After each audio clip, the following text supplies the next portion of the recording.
Hello again, everybody. This is Red, and I'm excited to bring you some more of my favorite cards in my favorite 400 card series.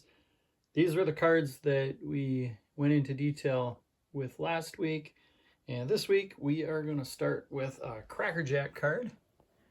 And this is from the 1915 set of Cracker Jacks. 14, you could only get them in Cracker Jacks.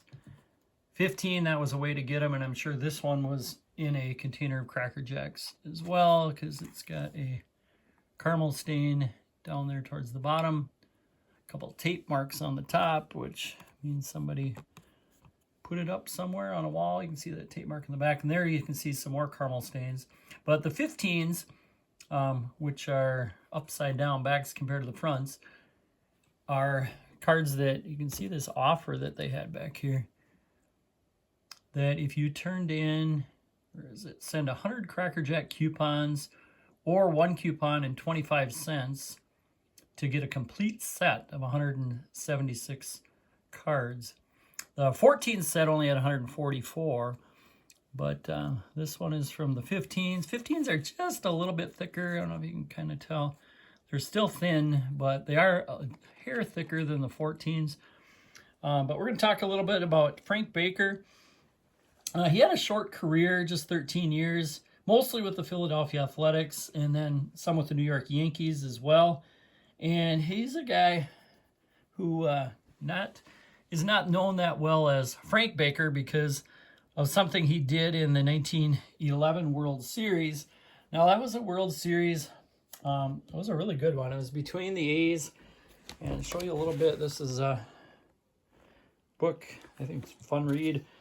Gives a little bit about each World Series. And in that one, the A's were pitted against the New York Giants. And in game one, Baker, they're playing third. He's in the white jersey. Got spiked by Fred Snodgrass, who stole third. Spikes high. Ty Cobb had done that to him earlier in the year. And I don't know if he became a little bit of a target for somebody they thought was soft.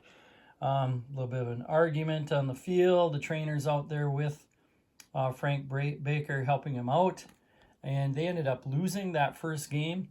But game two, they go against Hall of Fame pitcher here in Rube Marquardt, and Baker hits a big home run, the game leading home run, and they ended up winning that game.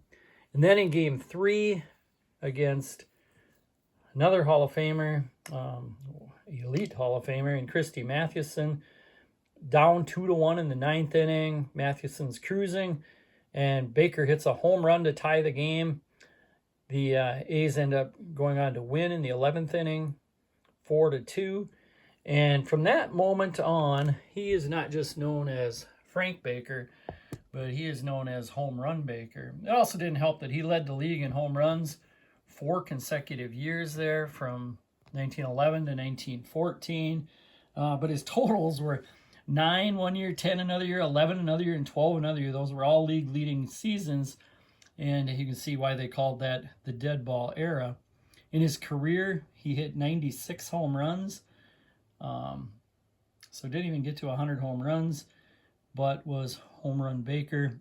3 championship teams, the 1910 and then that 11, and then 1914 Philadelphia A's. But his best year was 1912, and that was the year they didn't even make the World Series. That year he had 200 hits, 40 doubles, 21 triples, leading 10 home runs, 130 RBIs, to go with 40 stolen bases, a 347 batting average, and he had over 9 WAR that season. When I did my all-time position rankings, he was in my top 10 third baseman, and that's a position that he exclusively played. He didn't play an inning, had any other position. Walter Johnson called him the most dangerous hitter that he ever faced. And in his career, he ended up with 62.8 WAR. So one of my favorite players and favorite cards is a 1915 Frank Home Run Baker. Love the color on those backgrounds of Cracker Jacks, even though he looks a little ghostly there. pretty pale, but cool looking card. Okay, next we are going to turn to someone who is on the newest Classic Era Hall of Fame ballot that just came out. I've seen a few videos going through the candidates on that, and I'm going to do one myself here coming up. But this is Dick Allen on the card. Richie Allen, he did not like the name Richie. Very similar to what they did with Roberto Clemente, calling him Bob on a lot of cards. They did the same with Dick Allen, calling him Richie Allen. But so Allen, not a Hall of Famer yet, but I think he's got a really good chance. He's actually been one vote off on both the last two ballots that he's been on. So I think he's got a pretty good shot. Allen, he had that incredible rookie season. Rookie of the year, 7th in MVP, had 8.8 WAR that season alone. And all of his years with the Phillies were really good. And then he ends up winning an MVP with the 72 White Sox, leading the league that year in on-base percentage, slugging, and OPS. He's famous for saying, you know, after that Astrodome came out and then a few other stadiums were coming out with artificial turf, he said, if a cow can't eat it, I don't want to play on it. Career 58.7 WAR in 15 seasons. And I think that's just a cool card where he's young. He's got the All-Star Rookie Trophy. And kind of there's showing that great rookie season that he had with the unfortunate 64 Philadelphia Phillies. Okay, next we are going back to the 1930s with a 1935 card of Earl Averill. This is his Diamond Stars card. Now, he was a 5-tool center fielder, if there ever was one, for the Indians. His first year was 1929 at age 27, but he started it with a bang, hitting a home run in his first at-bat. That season gets 18 homers, 96 RBIs, 332 average, ends up 9th in MVP voting. And in his first 10 years, he was in the top 20 in MVP voting 8 times. But his best year, 1936, that year he had 232 hits, 28 homers, 126 ribbies, and a 378 batting average. Now, Averill is probably most known. I'll show the back of his card here. Like those Diamond Star cards. The Art Deco patterns, they call it there in the background. But best known in the 1937 All-Star game, he hit a line drive off the foot of this man, Dizzy Dean. And unfortunately, Dizzy broke his toe and was never the same. Ended up changing his delivery and ended up retiring at age 31. Averill, he, in his career, hit 318, 238 home runs, and a 51.6 WAR. All right, next we are going to my favorite player growing up, one whose batting stance I tried to emulate, and that is Rod Carew. This is his 1967 rookie card. He here is paired with Hank Allen, ended up playing more with the Washington Senators. But in this 67 rookie season, Sir Rodney won Rookie of the Year award, and he was a starter in the All-Star game, and amazingly was a starter in his first 18 seasons in the league in the All-Star game. So this is a card that maybe not the best centering, but really nice corners for a 67 high number, which makes it a tough card. Rod Carew rookie. All right, and then last card for the day with the Twins again, we have got Hall of Famer Jim Kaat.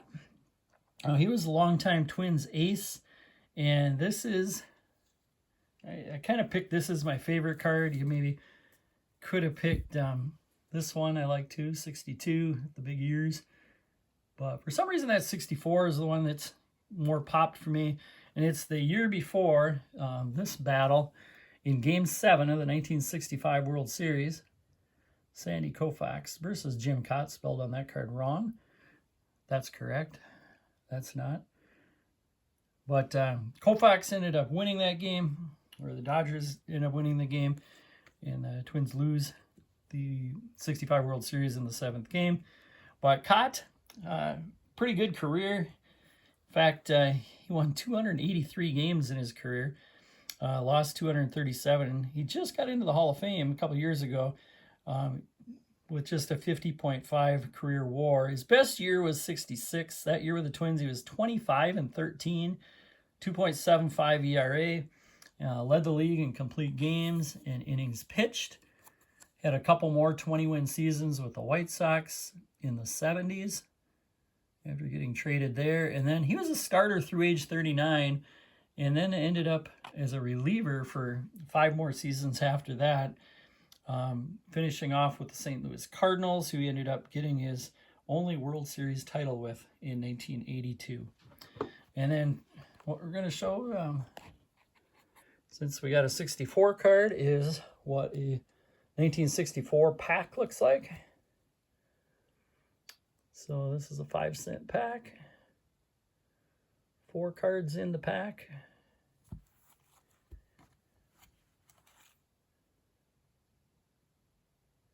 There's the back.